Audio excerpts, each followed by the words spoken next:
Everything we call life is an experience of thought. So if you believe that you are making the decisions, the choices, then your experience of that thought process is what we call the world. And what he's saying here is, if you were to ask, if you were to listen to the inner voice, the inner guide, then you would recognize there is a different choice. And then your experience would follow that line. Whenever I get really, really, really confused in trying to understand, the one thought that brings me back to center is the recognition that what I really want is to know that I am loved.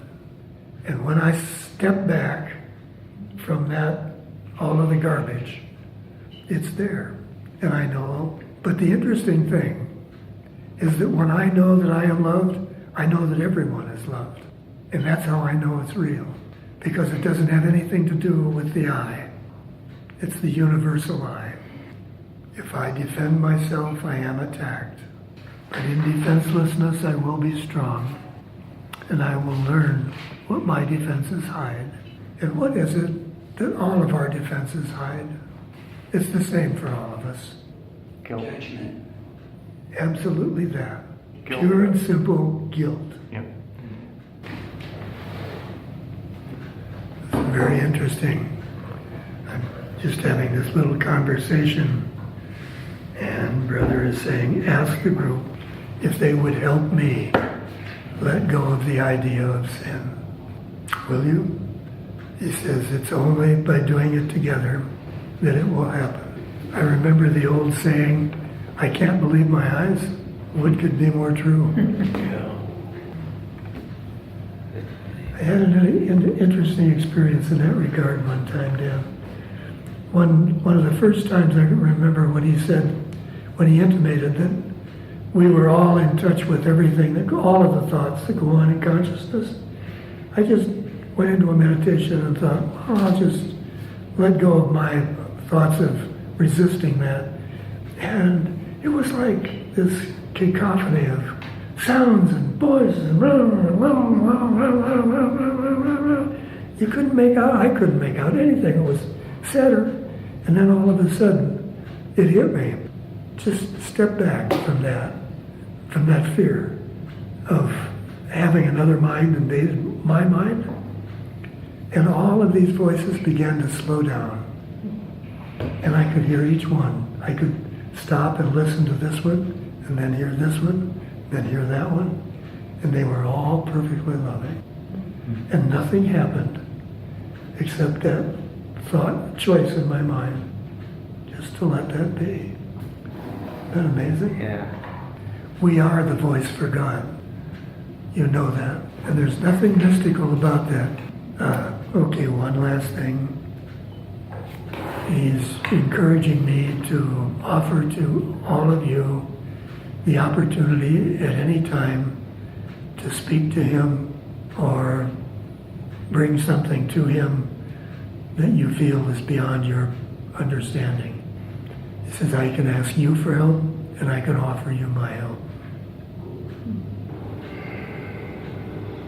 These are the times that it's so helpful for us to have the background of the Course and be able to recall into our awareness that this whole thing that we call death is just, it's part of our story. Your words last week, something about death is just a thought, helped, you know? I know I'm looking at this unworldly, you know, I'm still seeing us as we aren't, you know, I'm still seeing us as, I'm not seeing the real world, obviously, but so grateful that I have a glimmer that there is something better, something different, something more. And there is the part of you, honey, that is seeing the real world. It is seeing Laurel exactly as she is now and has always been. And she's seeing that too because she's not separate, right? You know, we all love her. Yes. Well, let's consciously keep her with us. Consciously acknowledge her presence, consciously acknowledge her love. I was struck this morning as I was doing today's lesson, which, as most of you know, is just a review. So what I normally do is go back and do the real lesson, the more lengthy one. And I was struck as I was doing that, how it seemed so strongly to speak of Laurel. And I can't even tell you why. But I'd share that with you so that as we go back, if you would like to do that, as we go back to the lesson, and let's read it with that in mind. Everything we touch takes on a shining light that blesses and that heals. At one with God and with the universe, we go our way rejoicing. Excuse me, it was right there that I just had this sense, this feeling of Laurel walking with us. Is there another way for us to, quote unquote, see God than to see it in one another? To see Him or her in one another? The feeling of God is such an abstract idea in the mind of the ego consciousness.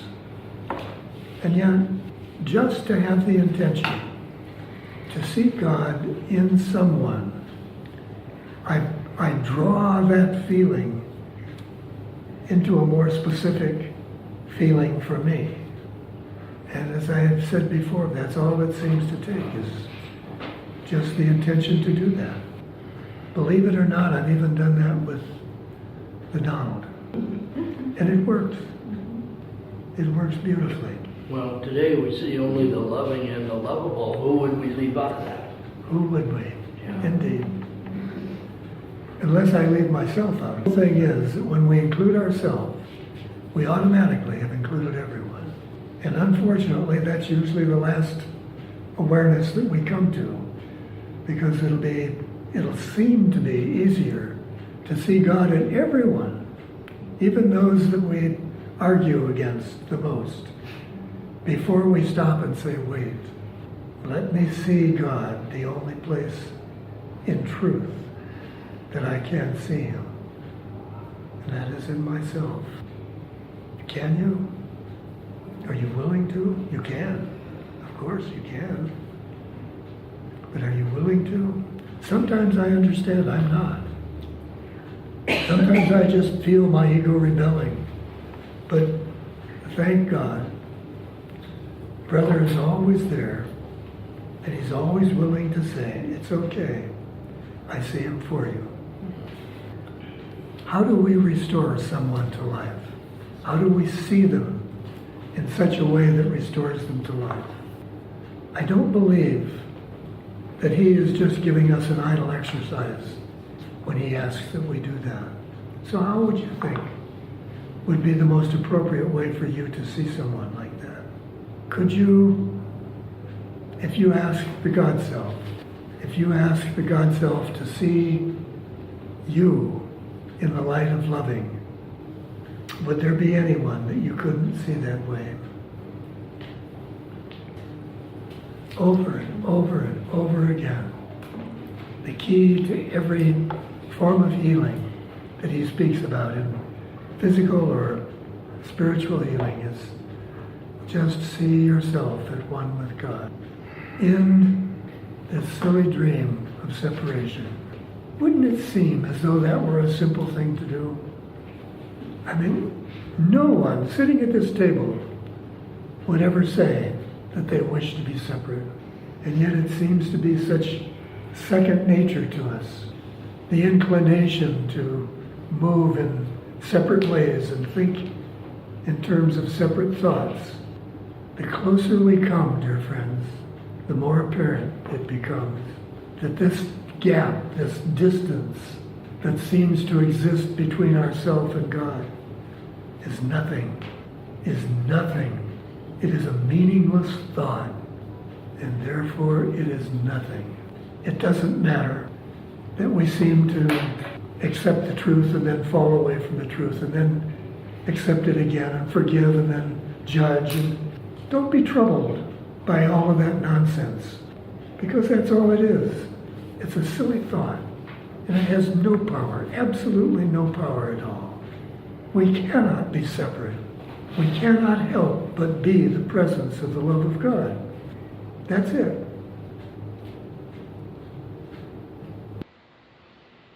Have you ever done that? To take an allotted amount of time, a half an hour, whatever, and just keep telling yourself, I am spending this with God. To just reinforce that intention over and over again.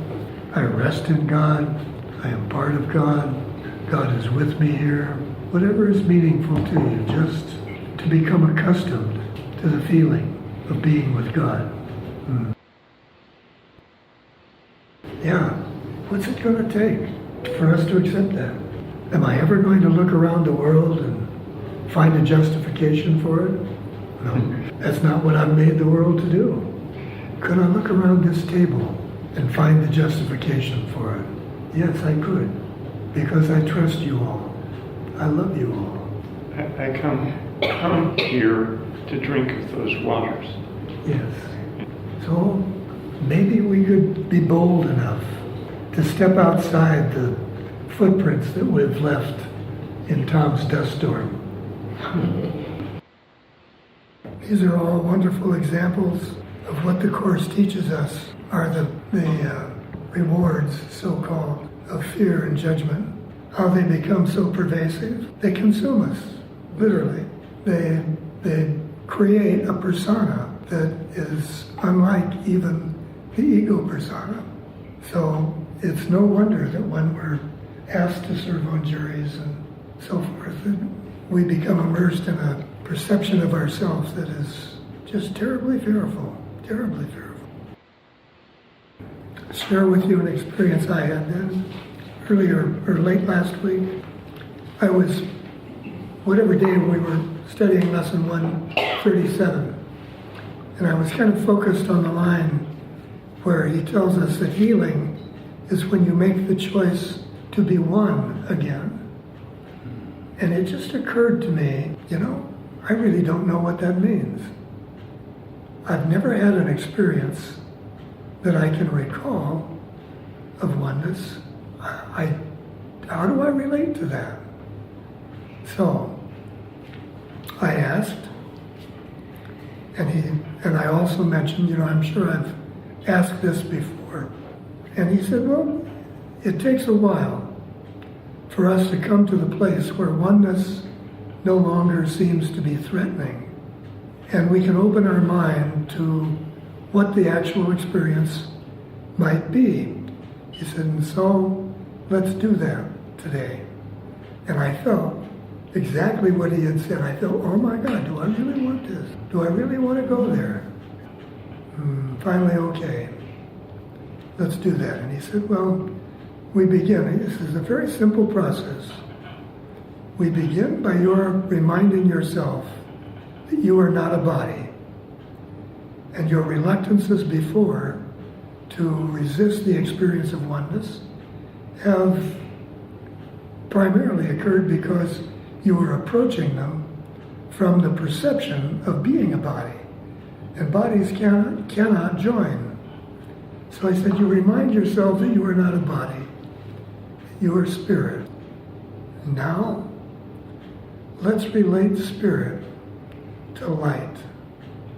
Because light is synonymous in our teaching with truth. So you relate the feeling of who you are as spirit to light. And as he's saying this, I'm drifting off into my meditation. And he said, now, as you accept the experience of truth, of light being truth, you can begin to feel, and as he said this, there were lights everywhere, just everywhere. And they were just floating free. And I just felt a euphoric sense that a light would come right up to me and flow right through my light and out again and go away a little bit and then start to come back. Then another would do the same, but you could just, and he said, you can now feel the joy, or what you are feeling now is the joy of not feeling a need to resist your natural joining. And it was just a feeling of being so free, so joyful. And I had no trouble at all imagining what joining oneness could be, thinking of myself as light. And then when I stop and think about it, I think of all of the times that he refers to us as light. Anyway, I offer that to you if you'd like to try it. I found it to be an amazing experience. And what he's saying to us is that even in our ego perception of ourself, our God self is present. So we have the option. Which one are we going to listen to? There is a way of being in the world that does not seem to be of the world. That's where we're going. That's living the Course. To me, that's what it means. How difficult it is, even after all these years of studying, to hear him tell us that we are the teachers of God and that we can bring the light. The light is with us. And all we have to do is see it ourselves to make it visible. The interesting thing to me has always been, and when I allow myself to feel the oneness with God, even though before I couldn't define what that oneness was, I could never feel guilty myself when I was trying to feel at one with God. Isn't that interesting that it just falls, that part of it just falls away. Those were such, what appeared at the time, those were such tumultuous times for the course, most course groups. Because on the one hand, here we are studying that judgment of any kind is totally useless. And we have master teacher in Wisconsin who is wanting to publish his own, rewrite in parts and publish his own Course in Miracles. And Ken rising up in arms saying, no way this is going to happen.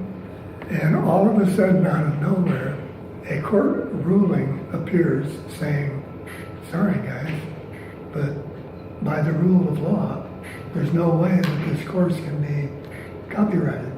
And it was such, to me, it was such a marvelous illustration of what the Course teaches.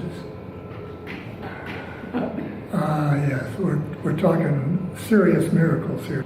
Anyway, as I'm watching the news, particularly the last couple of days, with all of the upset that's going on with the refugees on the Mexican border, it becomes again so apparent how easy it is to polarize. And you hear one person after another expressing either the opinion that it's absolutely justified or there's no way to justify it. And it's almost like watching the little hate meter as it wobbles back and forth from one party to the next. And I'm reminded that how difficult it truly is for something that we care about deeply to be forgiven, truly forgiven. And yet, if we are to do more than just transfer hate, see it shifts from one place to another, isn't this a marvelous opportunity for us to do that? And then I'm reminded, this group right here, who better is equipped to step back, literally to step away from all of the angst and the anger, and remind ourselves we only have the opportunity to see another child of God. Nothing more, nothing less than that. So how will we do that without forgiveness? Total, genuine forgiveness. How will we do that? I think it's impossible. So I wanted to ask you, before we get into the lessons that I'd like to take a look at today, I wanted to ask you if there's anyone here who has any reluctance for all of us to join together and take a stand on what's happening. And the stand that I would recommend is that we collectively remember to invite our God self into our mind at each and every opportunity that we feel called upon to make a judgment of any kind. And to look at this so-called crisis, and then by the ego's terms, I'm sure it is a crisis, but to look at and recognize that it's a marvelous opportunity, truly a marvelous opportunity for all of us. I also understand that there are times when I'm watching it and I can feel what I'm saying to you now, and there are other times when it just seems to go out the window, and there I am in judgment. Yet every time that does happen, and I go within and say, I'm sure sorry, I blew it again, Brother says, never forget, never forget. The only two options you have are to see the truth or to recognize that nothing is happening. And that's such a relief to know that I can screw up 20 times a day, 100 times a day. It doesn't matter. It doesn't matter because our story is still a story. And beneath it all is the truth and the love of God, which we are never going to change. It's never going to be in doubt. Nothing can ever happen to it because it is the will of God. I don't believe there is any given way, so to speak, that is better than another given way, as long as we take whichever one to the God self and say, here is where I am in this moment. Here is where I am. Meet me here. That's the piece for me, Tom, right there, is meet me here, because in meeting me here is loving me even with this reaction. Exactly. And so I don't that. crucify myself. There's the Yes. opportunity. That is the opportunity. And I'm finding that process challenging, to be in the sweat of the reaction and asking to create the space to even love myself here. A couple of days ago, I was in one of those snits, and I went to Brother, and I said, what the hell am I going to do? I'm just constantly bouncing in and out of this awareness. And he says, each time you do, remember, and again he reminded me about, you're either experiencing the love of God or nothing's happening. But then he said, look, each time, just remind yourself, if it is at any given moment, or ever has been in your past, your intention to love your brother, then just remember this. It is always possible to love the dreamer if you disregard his dream. Now, what does that really mean for us? To disregard his dream? Isn't that what we all struggle with? Isn't that what we struggle with when we say, but wait a minute, I'm in and out, I'm back and forth, I'm never consistent. We're struggling with just that one issue. Who cares if it's not real? Who cares how many times we bounce back and forth? The only thing that's important is that in one of those moments, when we're bouncing off the wall, we run into God. Thank God. And it's over. But we make such a big deal out of it. We are so accustomed to the rewards of guilt. When I look at what's going on, and I don't care who it is in the government that seems to be creating such problems for these refugee people, I just feel myself start to rise up. How many times have I arisen to that bait? And how many times will I? And the answer is, it doesn't matter. It doesn't matter. Unless I have changed that story into something real. It doesn't matter. Is this a novel approach or what? Is this nothing real can be threatened? Ah, can you hear that? Nothing real can be threatened. Yeah, right. Nothing unreal exists. Mhm. Herein lies the peace of God. Not once you get it right. We don't need to go there. Why do you suppose Brother prefaced all of this information, coming to Helen by telling her this? This is what we're going to do here. We're going to learn that nothing real can be threatened and nothing unreal exists. That's what we're going to do. How many times do we remember that when we judge and we get angry with ourselves for judging, that's the whole purpose of the judgment. But now, look, ask yourselves another question, because this is key.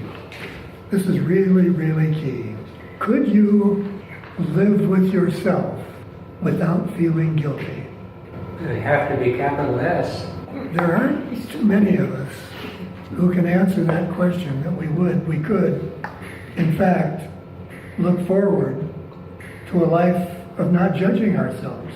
Yeah, how about that? What grander gift could a father have given us than a bridge to get from where we think we are to where we actually guaranteed? And how many times do I use it? How many times do I, when I have a problem or when something is in my face, do I say, God self, you better handle this. I don't think I can do it the way I need to do it right now. How about you? May bring us back to where we began this conversation. Is there something, anything at all, that still is in your mind that would not allow you to see the Holy Child of God in both the refugee and the government officials? So when the question arises in your mind, can I truly forgive? The first thing that should follow that question is, am I willing to forgive myself? Because I am the only one. I am the only one that I can forgive and that it makes any sense to try to forgive. So is there any reason at all that we can't solve, bring healing to this situation that we're talking about? This isn't about being able to love Donald Trump despite what he's done. This isn't about that. This is about each one of us being able to look inside and say, am I willing, just this, am I willing to see the child of God right here, right now, just that? You only have to do one thing. Ask the God self to see it for you. To see with your perception being undone. In other words, each of us has decided how we're going to see this story unfold. And that's what we call perception. That just plays on and on. But the God self can take that view and show you how to see, for instance, that the child who seemed to be abandoned was actually experiencing an opportunity to recognize that he was completely loved. How would I know that? How could I ever arrive at that kind of a conclusion? I couldn't. There's no way. But if I could see through the eyes that recognized that the body, this perception, this world that I see functioning as me, was only functioning as a character that I have created and had nothing to do with me. Now I'm free. So would that be a holy instant? That certainly would be a holy instant. At that instant, would I be in this body? Maybe, maybe not.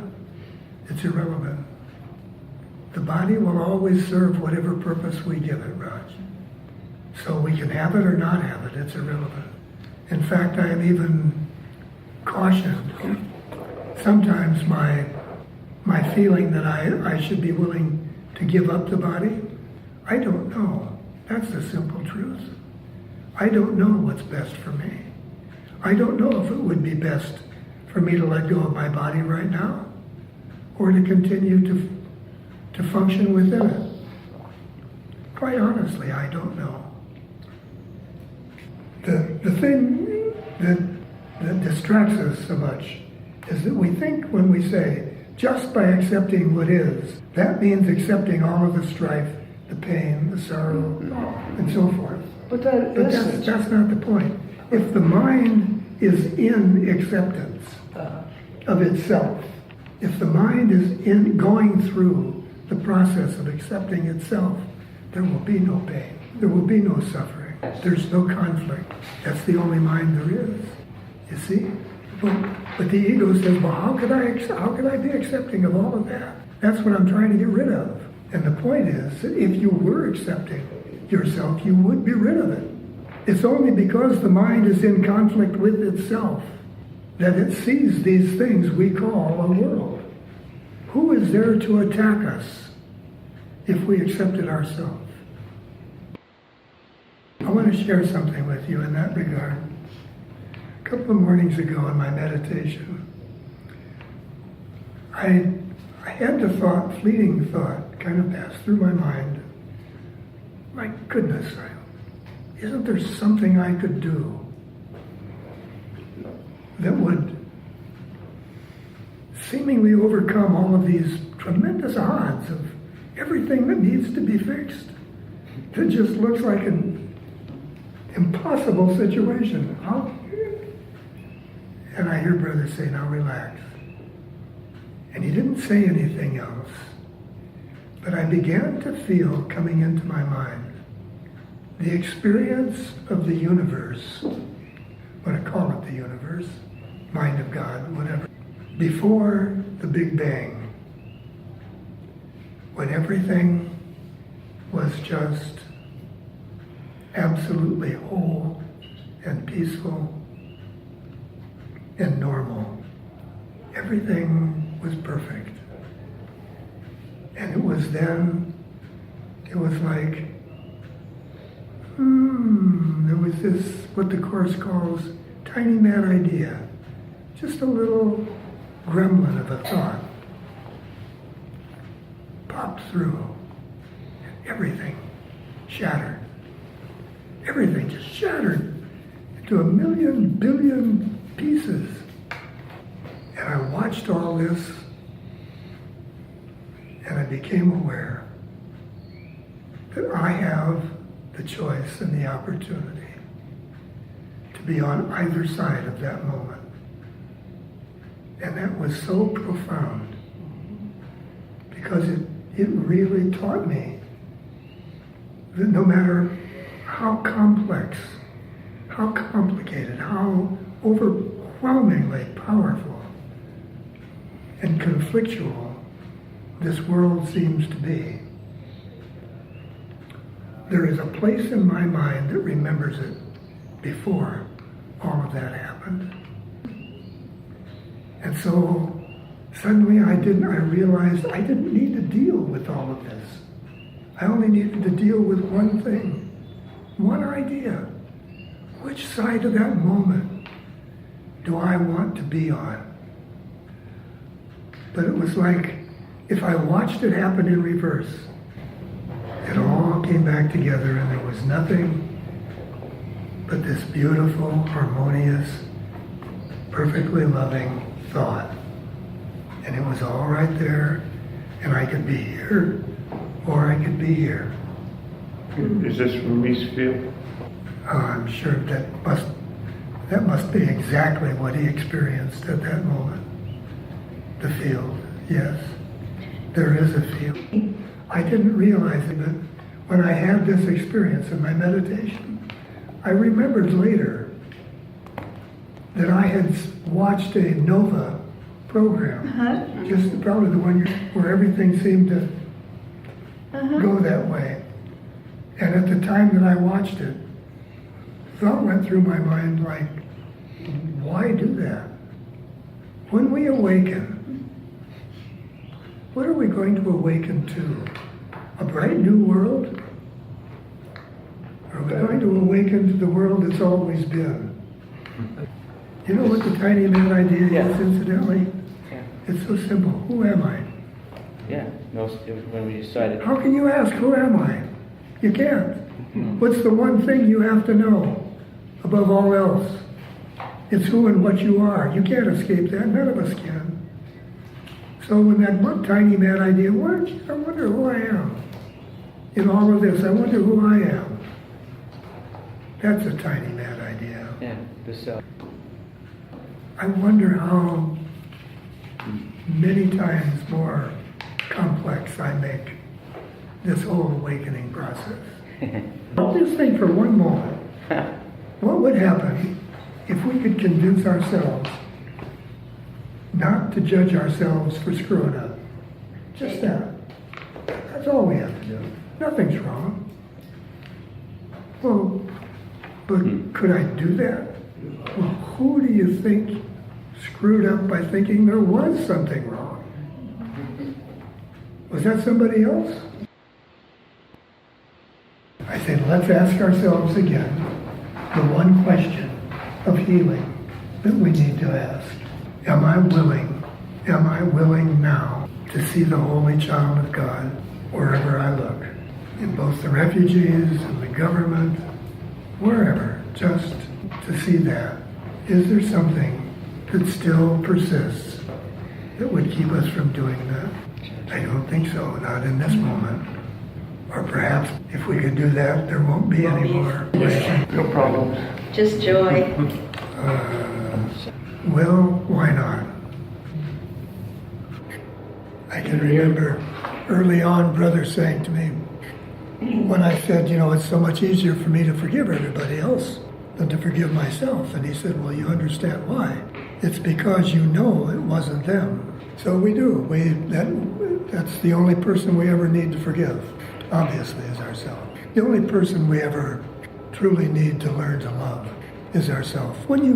You've all had the experience when you're feeling loved, there isn't anyone that you don't love. But when you are feeling out of sorts with yourself, there isn't anyone that you do love. So everything becomes a projection of this inner character that we have created a world to sustain. And we have, we've created an entire world to house this character and to make sure that his every belief is validated. Yep, we've done that.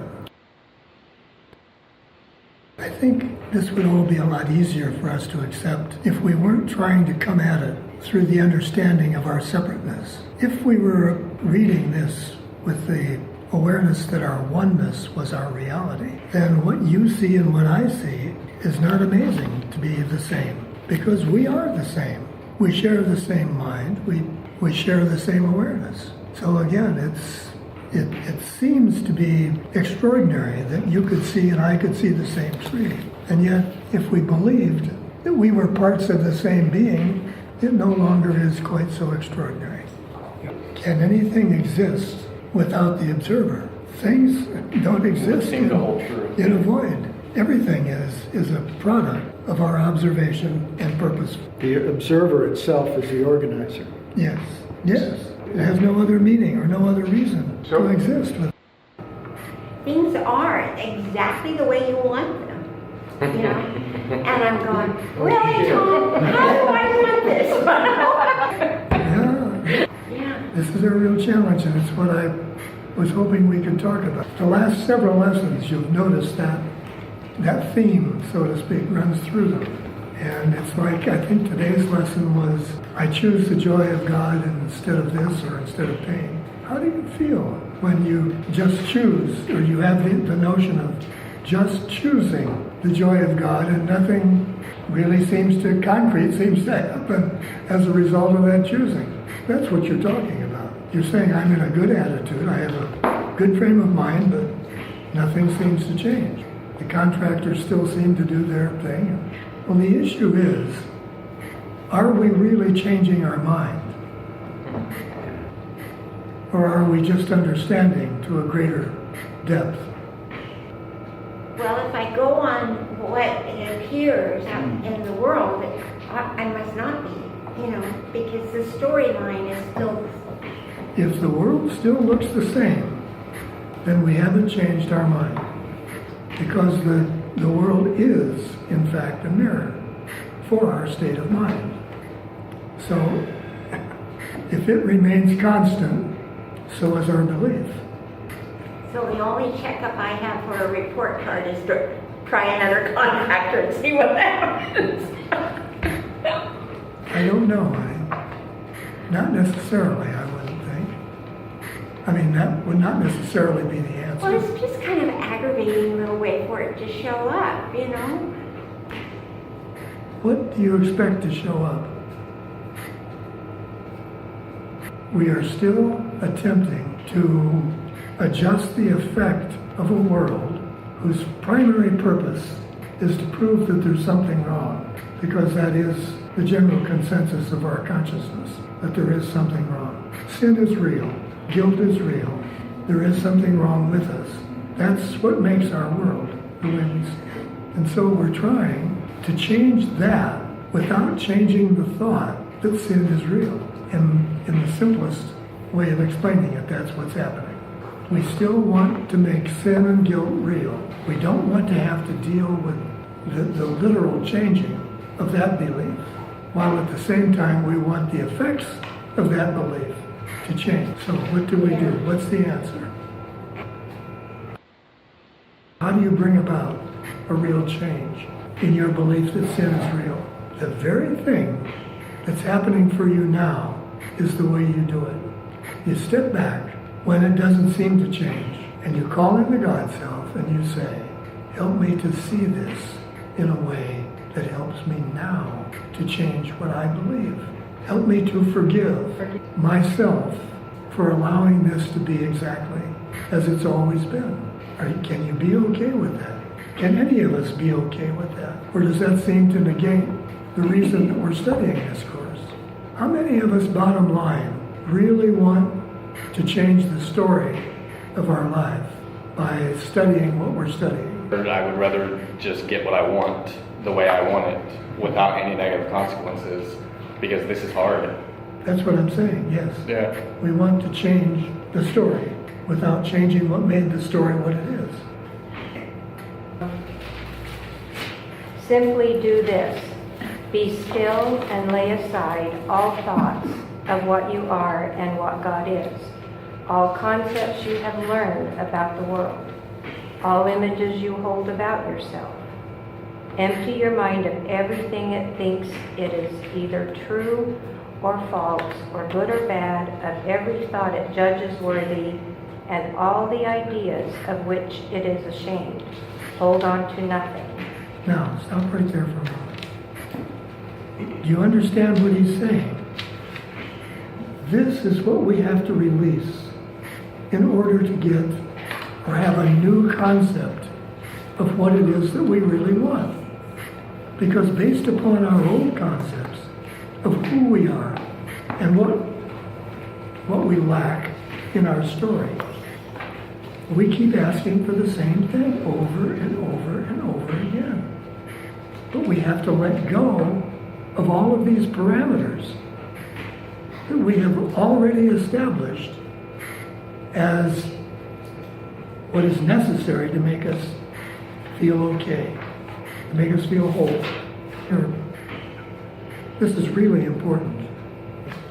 It's more than giving up the judgment of ourselves. It's giving up all of the self-concept that seems to make this self the real self.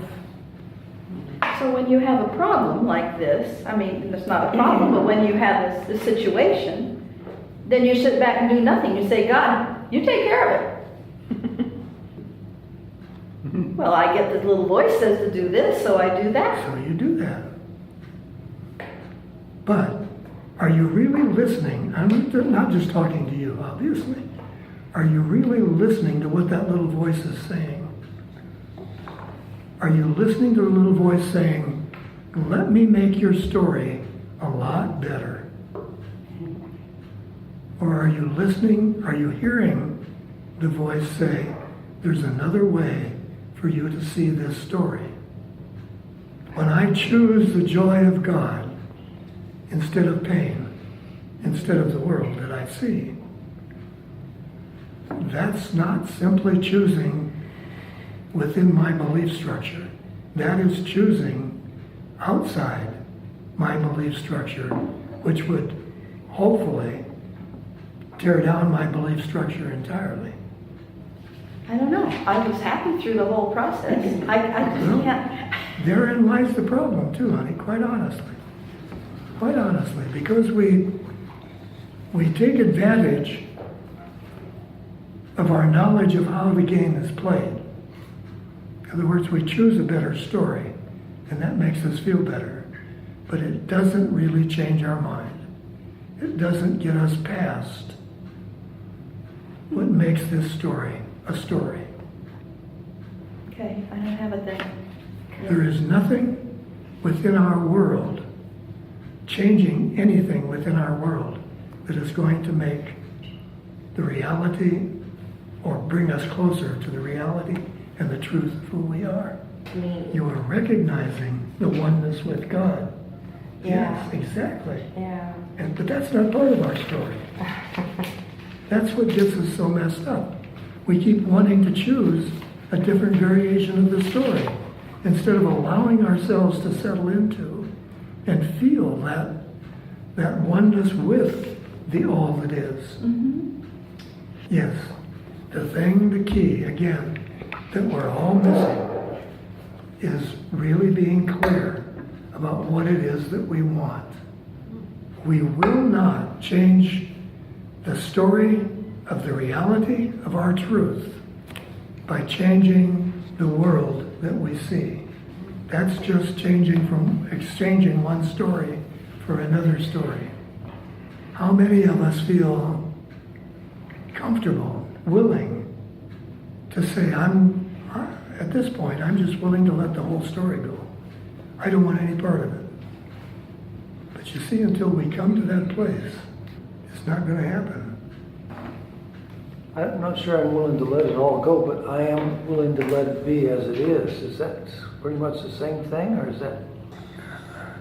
In the greatest depth of our awareness, Jim, that the way it is the will of God. The way we see it is probably not. But it's our perception, yeah. So it's a matter of whether or not we're trying to change our perception or to let it go. How does this story, I think it was Helen Chuckman, yeah, she was guided to get the right coat. The right coat is right over there. Right. How would that be a lesson in what you're talking about? That's difficult to say because I'm trying to analyze how you see that story. I see it as changing the world. She was looking for this coat, she's not finding it, and then she got some help to get the coat. So she's got a better world. Actually, in that context, it's almost no lesson at all. Isn't it a lesson in trust? How would we do that, Brian? Well, if she asked Spirit to help her find the right coat and she got the right coat, then isn't that a lesson in trust to tell In her? that moment, that's what she needed Yeah. for her trust. Yes. It wasn't about the coat. It was not about the coat. Right. Yeah. That makes sense. It's never about the issue, the specifics, the form or the physicality, let's say, the manifestation of what happens in the world. It's never about that. That's automatic. It's always about what it is that we truly want and how much we are willing to let go of what the ego wants to accept Christ's vision. Would it be accurate to say that whatever's going on is Christ's vision? In truth, whatever is going on is Christ's vision. Not my perception of it, but what is Right. going on. What is actually going on. And that's what Brother means when he says right at the beginning of the course, nothing real can be threatened. But the second part of that is nothing unreal exists. And isn't the unreal the script, all the scripts, and the stage, all the stages? So that's not really what's truly going on. It's not what's going on, but it is what's going on in the ego's perception. Yeah. Yes. Now, when we begin to get a clear picture of the distinction between those two, we can come up with a better idea of what it is that we need to choose. And that is to choose for the God self, not for the outcome of the story, but to choose for the God self. It has to do with cause and effect, doesn't it? The cause is Christ's vision, the effect is a better world. But if the cause is the ego vision, the effect is a crummy world. It seems pretty simple, doesn't it? Yeah, it seems.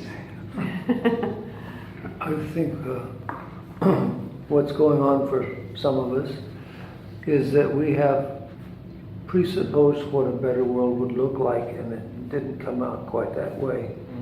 And so That's always it, Jim. That's always it.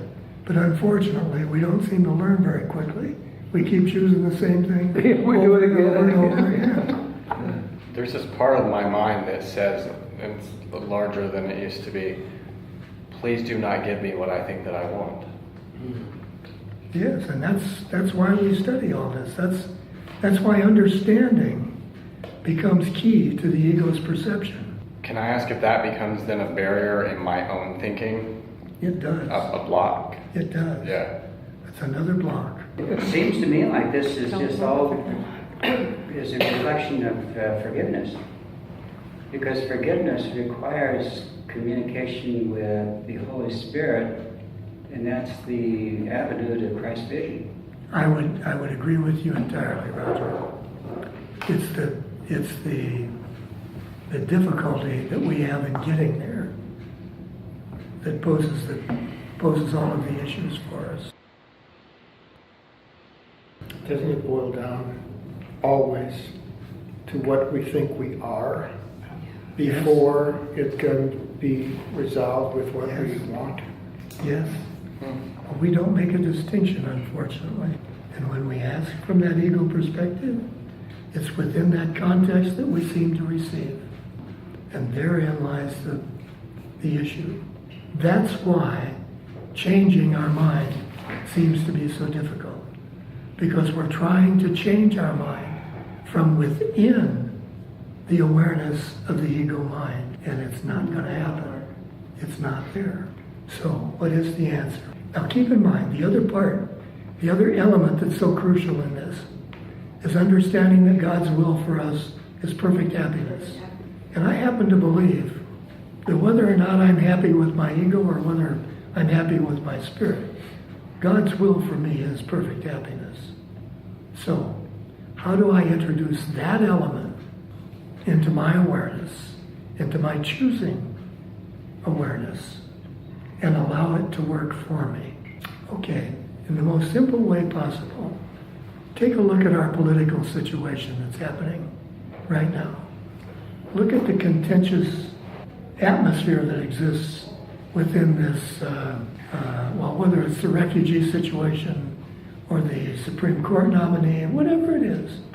What would it take for you to be perfectly comfortable in allowing someone else's choice and perception to be perfectly okay?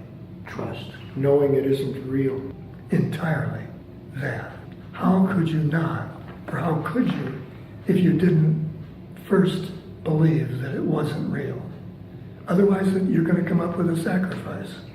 So, how many of us are at a place where we can step back and say, the world that I see is not real, and I'm okay with that?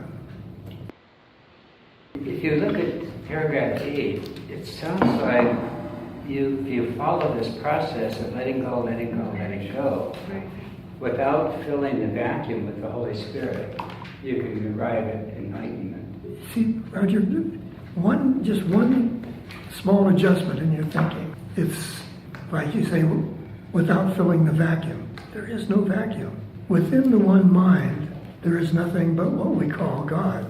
There is nothing but awareness.